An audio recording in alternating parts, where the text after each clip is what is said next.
நமது கலாச்சாரம், நமது பண்பாடு எப்போதும் நம்முடன் நீடித்து இருக்கும். சப்ஸ்கிரைப் திலக்.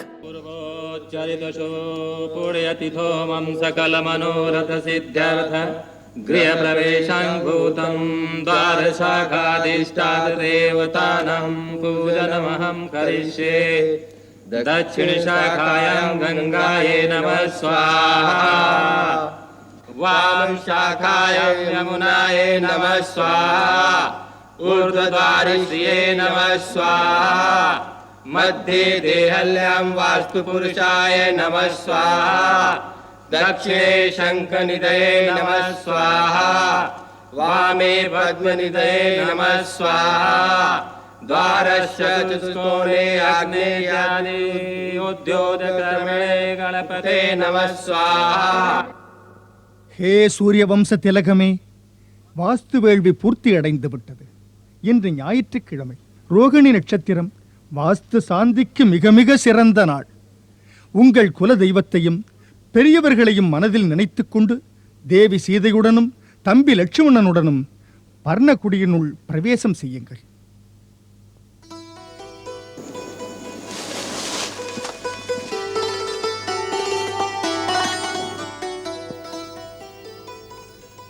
சுபகாரியத்தை முடித்து வைத்தீர்கள், வாழ்த்துங்கள்.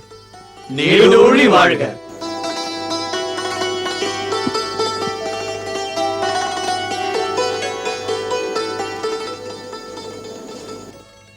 இங்குள்ள வனதேவதைகளே, மலர் கொடிகளே, புனித மந்தாகினி நதியே, பார்வை கெட்டியும் எட்டாமலும் உள்ள ஜீவராசிகளே, தசரத மைந்தன் ராமன் தன் மனைவியுடனும் தம்பியுடனும் இந்த புனித குடிலில் பிரவேசிக்கின்றேன். எப்போதும் நீங்கள் எனக்கு துணையாயிருங்கள்.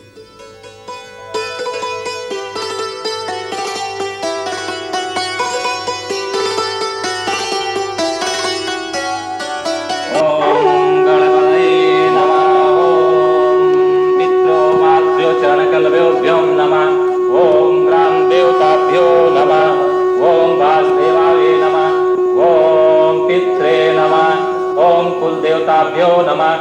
ओम गणपते महादेवताभ्यो नमः.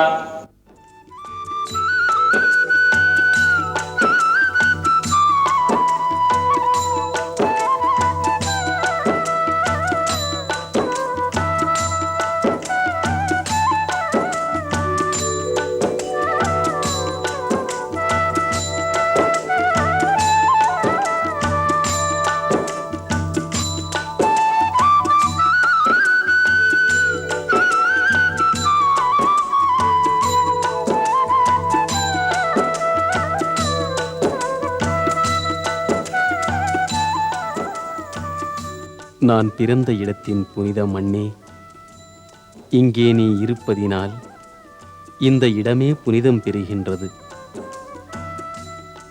இந்த வனமே எனக்கு அயோத்தி, இதுவே கோசல நாடு. மாதா, உன்னை பிரிந்தாலும் உள்ளமெனும் கோவிலில் நீதான் வாழ்கிறாய். பக்தியுடன் என்றும் உன்னை நான் வணங்குவேன்.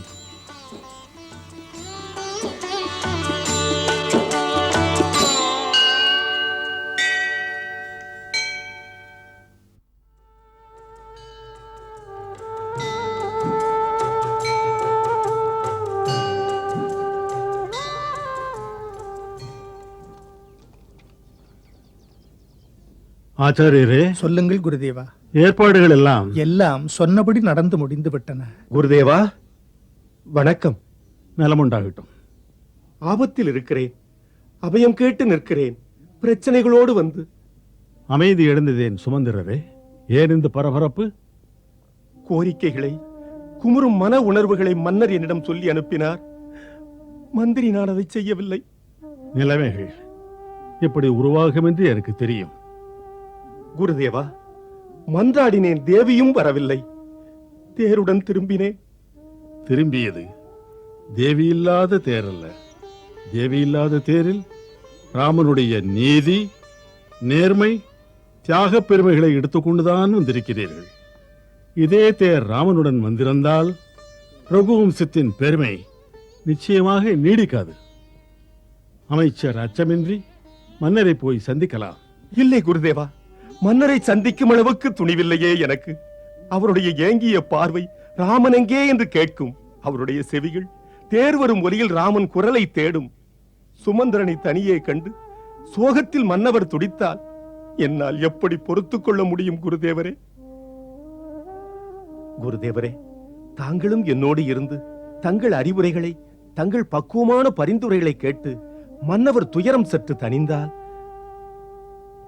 இன்று அயோத்தியை புண்பட்டு போயிருக்கிறது. குருதேவரே, அன்பு கூர்ந்து கேளுங்கள். அமைச்சன் பணிந்து கேட்கிறேன். உங்கள் நிலைமை புரிகிறது. செல்வோம் சுமந்தரே, நானும் வருகிறேன்.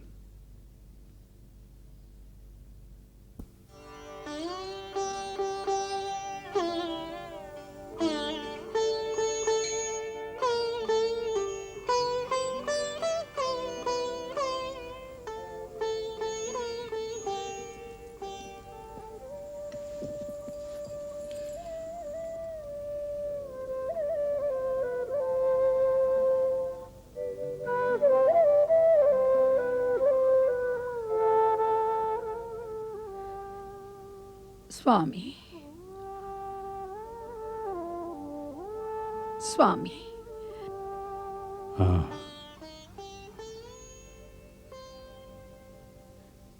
தீர்த்தம் இந்தாருங்கள்.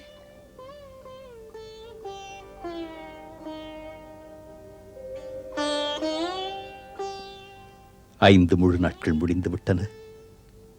ராமன் சென்று இன்னும் சுமந்திரனும் வரவில்லை.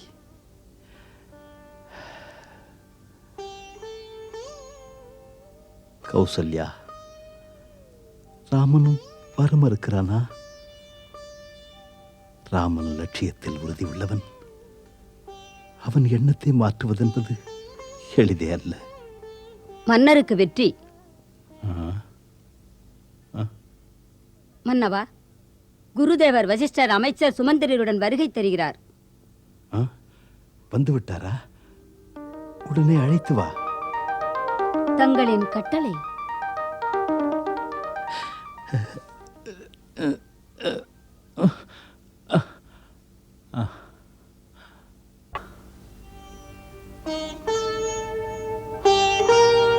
குருதேவா,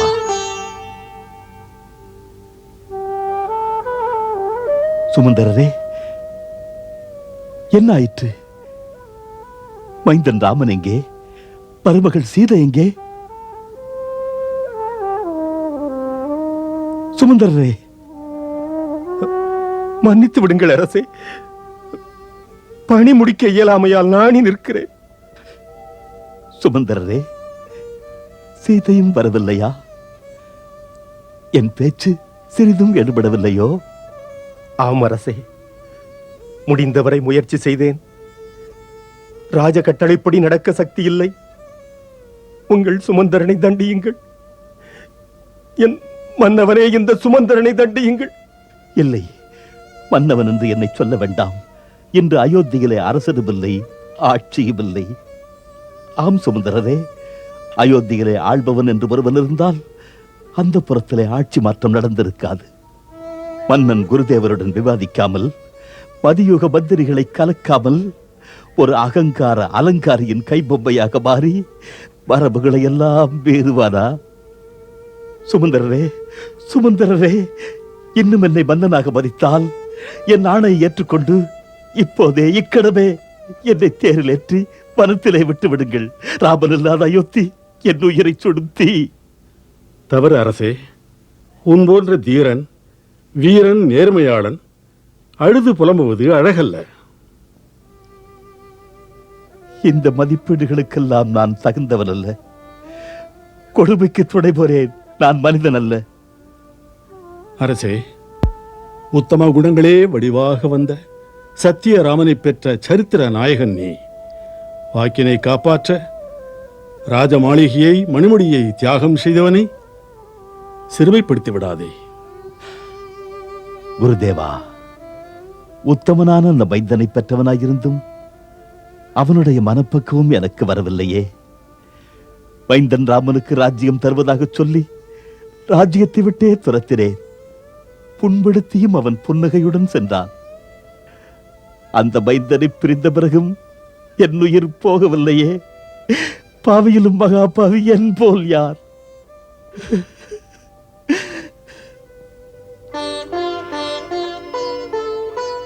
என் இறைவா,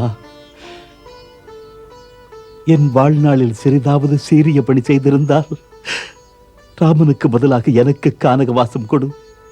இந்த மாளிகை வாசம் எனக்கு தாங்கவில்லை.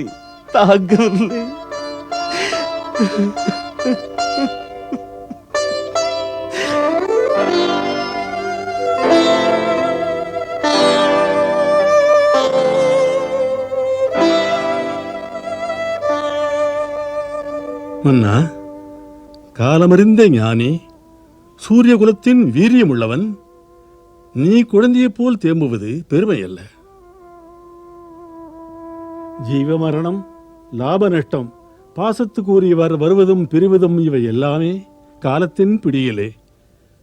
எப்படி இரவும் பகலும் வருவதை யாராலும் நிறுத்த முடியாதோ, அப்படித்தான் மனிதனுடைய வாழ்க்கையிலும் இன்ப துன்பம் வருவதை நிறுத்த முடியாது. அதனால்தான் தீரன் வீரன் அழுவது ஆண்மைக்கு அழகல்ல. மனம் குழம்பும் போது எனது அறிவு செயல்பட மறந்து விடுகின்றதே குருதேவரே. அரசே, ராமன் மீது அன்பு வைக்காமல் ஆசை வைத்ததால் தான் இன்று நீ கலங்குகிறாய். கருத்து கண்களை திறந்து பார். ராமனை பற்றிய பெருமையில் தலை நிமிர்வாய். சற்று அமைதியாக சிந்தித்துப் பார். ராமன் செய்தது எப்படிப்பட்ட செயல்? இத்தனை பெரிய சாம்ராஜ்யத்தை இழந்தும் சிரித்துக் கொண்டே வனம் சென்றானே. எதற்கு? தந்தை சொல்மிக்க மந்திரமில்லை என்பதை காட்டுவதற்கு. தியாகம் செய்ய தயங்காத ரகுவம்ச கீர்த்தியை நிலைநாட்டுவதற்கு. சொந்த நலனுக்காக ரகுவம்சத்தார் வாக்கு மாற மாட்டார் என்று சுட்டி காட்டுவதற்கு. ராமனை பார்த்தாயே, சிறிது கூட சலனமடையவில்லையே. அதுபோல் லட்சுமணன் போனான், சீதையும் போனாள்.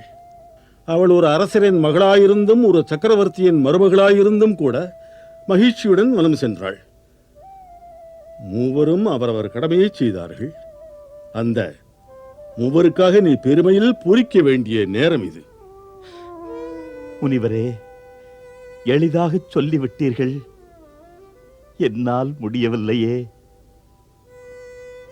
ஏமாற்றங்களை சந்திக்கும் போது இமயம் போல் இருக்க வேண்டும். காவலனின் துயரங்களில் யாவருமே பங்கு பெறுகிறார்கள். இதை மறக்கக்கூடாது. நாடு பெரிது, நமது துயரங்களோ மிக மிகச் சிறிது.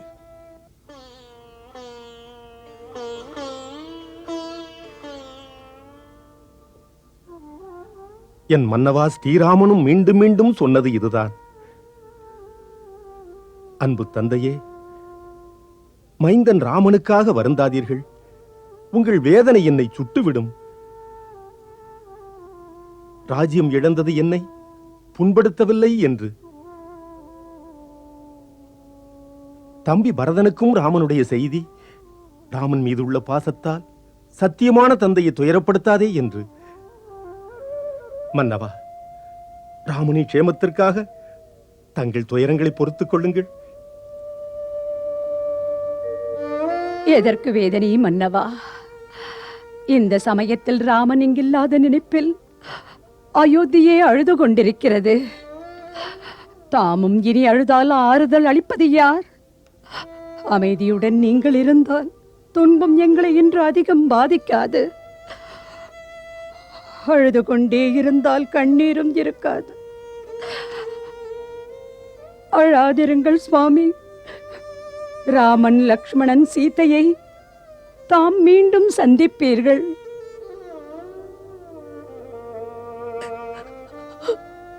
கலங்காதீர்கள் மன்னவா, கலங்காதீர்கள்.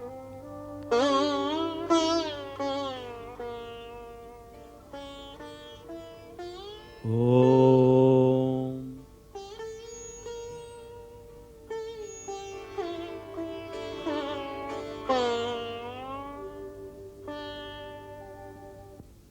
ராணி, ராணி, பயமே இல்லை, பயமே இல்லை. சுமந்திரர் திரும்பி விட்டார். ராமன், சீதை, லட்சுமணன் கங்கையை கடந்து காட்டுக்கு சென்று விட்டார்கள். இனி பயமே இல்லை. நம் கொடிதான் பறக்கும். மந்த்ரா, மன்னவர் இதையெல்லாம் கேட்டு மன்னர் சுமந்திரரிடம் என்ன சொன்னார்? என்ன சொல்ல, ஒரே புலம்பல். பக்குவமாக குரு வசிஷ்டர் 1000 நீதிகளை எடுத்து பேசி பேசி அதை நிறுத்தினார். அப்புறம் சும்மா இருந்தாரே தவிர எதுவும் பேசவில்லை. ஆகாயத்தை பார்த்து கண்கள் நிலைக்க நிலைக்க படுத்தார். ராமா, ராமா, ராமா.